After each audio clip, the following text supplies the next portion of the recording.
couple of words about the two pieces that I'm going to be playing.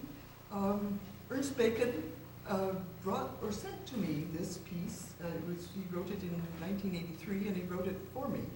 And I think that he was having some fun. I don't know all of the ins and outs of what his musical ideas, but the cambiataria, I think he was having a play on words, the changing and perhaps aria.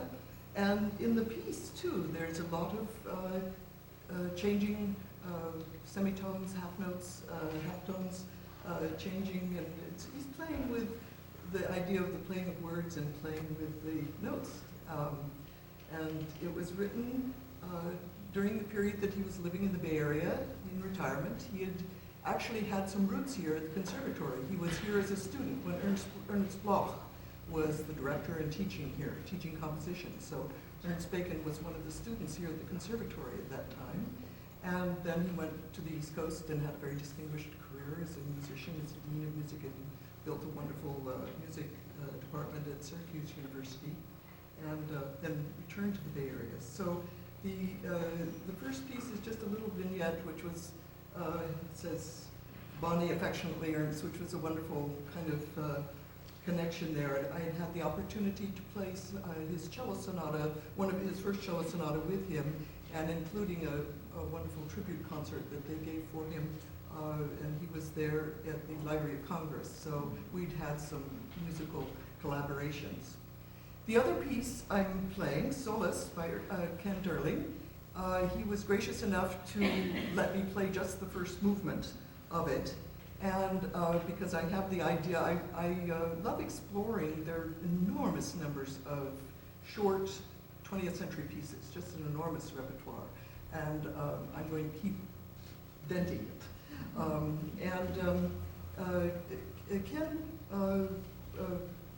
writes about the Solus, which means alone. He wrote it when he was in 1981 in Cleveland, Ohio, when he was at the Cleveland Institute getting his master's. He worked with Donald Erb and Marcel Dick at the Cleveland Institute. He feels that his roots, of course, come from the European music, but of course also with the jazz influence in his background. The title means alone, and it was meant to convey equally the senses of solitude and isolation associated with aloneness, the bitter and the sweet, the calm and the struggle.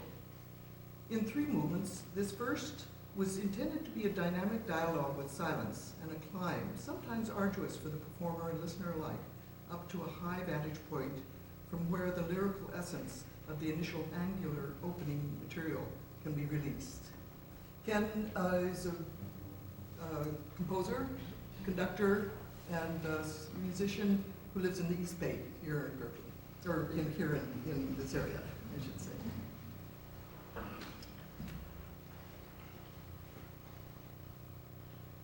So I'll start with the Bacon.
Thank you.